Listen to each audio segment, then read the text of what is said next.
we track this portfolio on cash flow of security. Close to about 90% of our book on the retail side is cash flow backed. And this is very important to note, by the way, don't take it trivially. Cash flow backed means there is money in the bank and we are dipping the money. It's like money escrowed there and we're pulling out the money from the bank. And there's no better security than cash, let me tell you. This is because we are specialists in cash flow financing bank. And number two, of the balance 10%, you have close to about 7%, which is liability group business, which is basically group lending security. So, but I don't call that security, by the way. But I treat cash flow as real security. Okay. So I want to just share that with you. I take your point that cash is a very big security, but still the traditional way of looking at secured and unsecured is, collateral. So how much would be unsecured in that sense? No, we have not specifically called out unsecured, so I cannot specifically pull out one channel. But like I pointed out to you earlier, cash is security. We should get this, and we should remember two things, by the way. We evidence the cash in the bank or assess the cash in the bank, and we lend to that. And then on due dates, it's not customer is paying you. We have the right to pull money from that account. It's the only product in which the customer has to pay you is credit cards. Everywhere else, we pull money from the bank. And that's a very big security, just for information.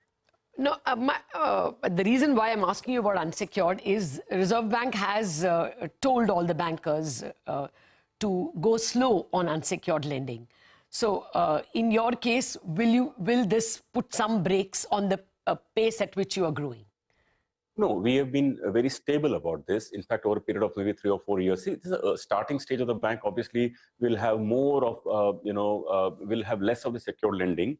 And as the bank is like 4 years now, our extent of the unsecured facility, or so-called unsecured, what I call secured through cash, that is actually coming down. But whether it's through property or through this one, like I said, it's cash back. But to your question, there won't be any breaks on the bank, so to say. We are tracking ourselves to it. We track ourselves to two things at a time. Very important to note. I'm actually happy you asked this question. Two things to it. One is we track about what is the collection percentage. I told you 99.5%. Yeah. Number two, we track what is the SMA. SMA is a pre-NPA stage. That for our bank is 1.1%. 1.1. It used to be 2.2 even 1 year ago. It's coming down. And number three, NPA, I told you the numbers, 1.55 and 0.55. So we track these three indicators, and of course, credit cost. Our credit cost is only 1.1 or 1.2% for the year. So our indicators are stable, but more importantly, not because of numbers. You should track everybody, all your viewers and everybody should track what our pre-delinquency numbers are. And yes, you want your SMA one. I agree with you. Just a very quick one last question, because you're out of time and there's another embargoed interview. What margins should we work with? 6.4 or less? Yeah, around that time, around 6.4%, 3, 4. Because actually we have a lot of old, high-cost liabilities coming for repricing this year. And that is at 8.8, 8.9%. We're going to replace it with maybe 5.8, 5.7% money. So that's 3%, of that money is going to add to income.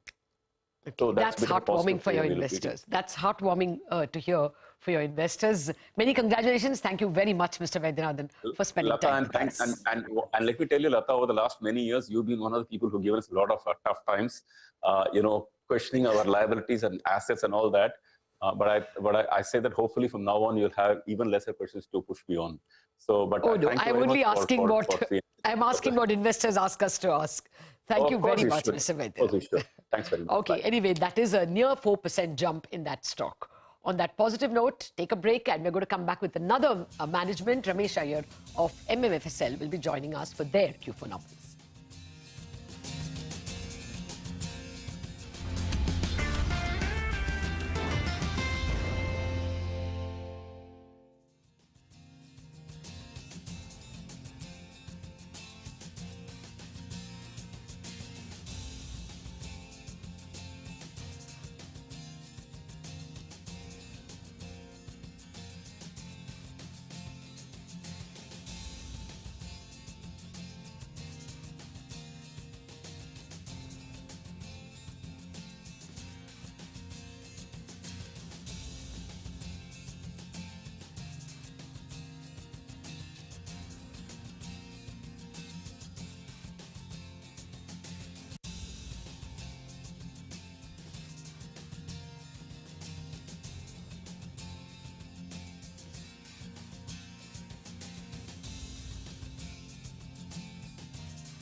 Welcome back. We continue with our results analysis, and it's another good set of numbers that we are looking at from MMFSL. Their net interest income has come in above street estimates. Their asset quality is the best in 8 years. Loan book has recorded a good 31% growth. Ramesh Iyer, Vice Chairman, Managing Director at MMFSL, joins us. Good morning, Ramesh. Thank you very much indeed for joining us. Well, first up, let me tell you what investors have been telling us, analysts have been telling us. What is very heartwarming for them is that after a bit of erratic move in the results in the last 3-4 years, this year for the last 3 quarters, it's been, steady, constant, good growth. Is this a maintainable rate? So I have been talking about it even when there were some bumpy rides that we were having, that when you do a lot of work in semi-urban rural market, you do expect that this kind of, bumps happening because of the market conditions out there, and was in nobody's control when we had the COVID wave 2 when things really went bad. But as a model, we are very, very strong. We have a very deep reach. We have a good customer connect. And therefore, we do believe that maintaining this kind of growth when the market conditions are favorable is absolutely doable and possible. What is the smell you are getting in terms of market conditions now? Because your tractors has actually contracted. The loan book has contracted a bit. So how is the demand looking like? Can you repeat this kind of a performance? It's a 49%, almost 50% growth in year-on-year terms. What are the, at least the next 2-3 quarters looking like? So clearly, we are seeing a lot of traction out there in every economic activity. We are seeing use of asset is very, very high. The footfalls are continuing to be very interestingly robust. And also the pre-owned vehicle is showing phenomenal demand out there. And, why do pre-owned vehicles show so much demand? For the low cost of investment, the returns are, the freight rates or whatever else is similar to that of a new vehicle. So people who probably have a short-term use will all go for a pre-owned vehicle. So overall, we see good demand out there. Sentiments are very positive. Tourism at its best. People movement highest happening out there. The monsoons have been favorable, while there are some discussions, but the water levels are pretty good. And the infra is doing well. So what else one asks for rural to do well? I think every front it's doing well, and we therefore believe. But the last comment would be, the price increase on vehicle will be another to look at when the disbursements will grow, because for the same volume, you will have higher disbursements because the price of the vehicles will go up. No, I was coming to that. There is a likely price increase, especially in EV vehicles, but in others as well. Would you fear that will temper demand? I don't think so. See, one should look at from the use of the vehicle. See, we work with a lot of this earn and pay segment, and they're all asking for more vehicle because the need is so high out there. And I just laid out various segments which is doing well.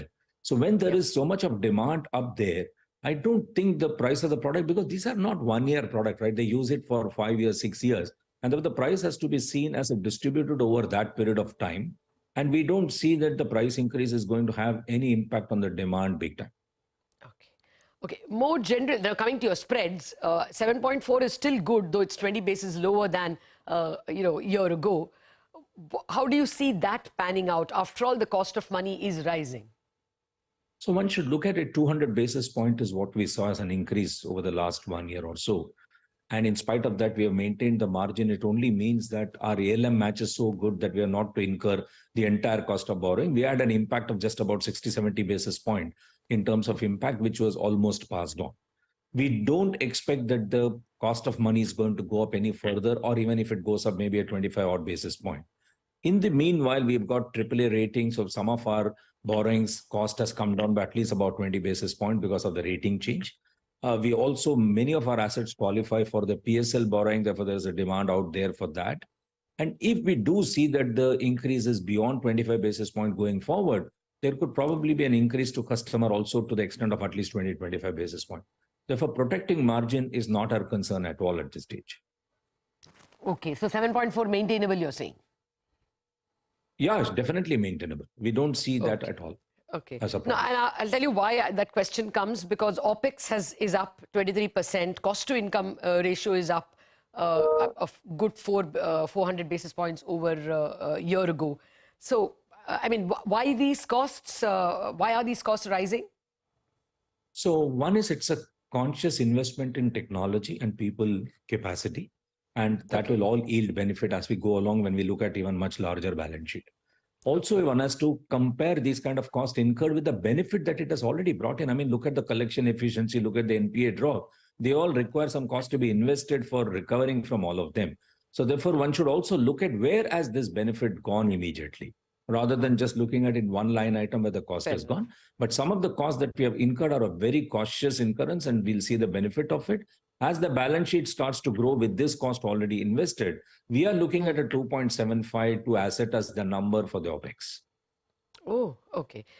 Unsecured loans, how much is it? I'm asking because the Reserve Bank has cautioned lenders about not increasing their unsecured loans.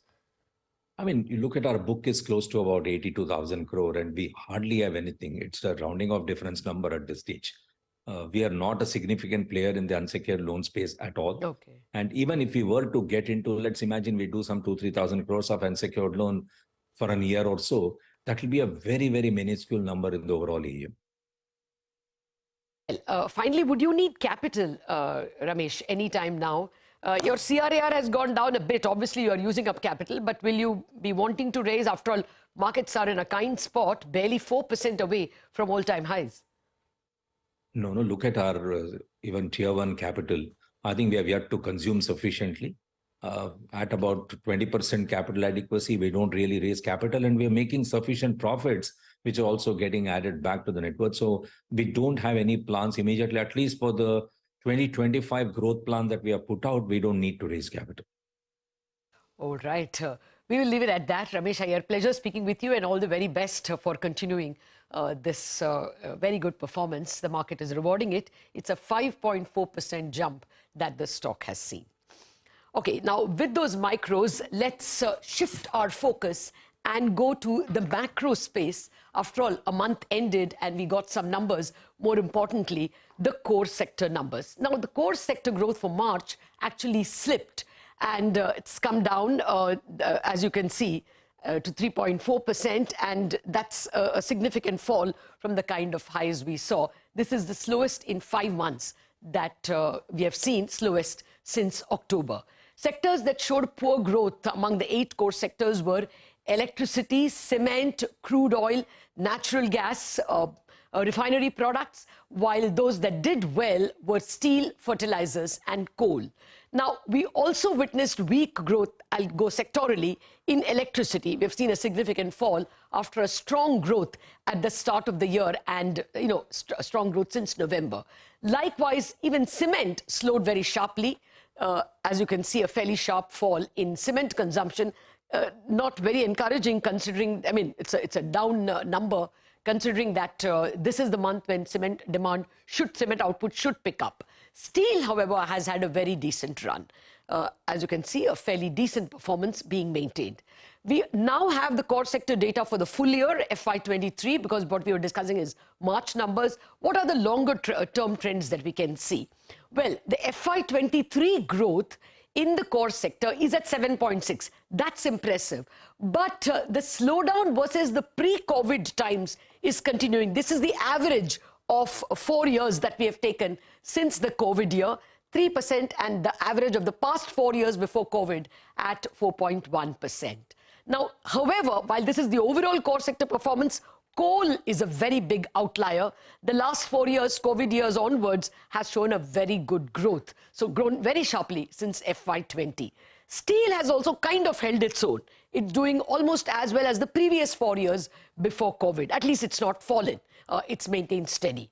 But that's where the good news ends. If you come to electricity, the output has clearly fallen, the average growth of the last 4 years. And likewise in cement, which is a bit troublesome because that's the fuel of infrastructure. That's also growing at 5.4% for the 4 years compared to 5.7%. And refinery products, which is the largest contributor in the core sector, heaviest weight, has actually fallen pretty significantly if you take the last 4 year average.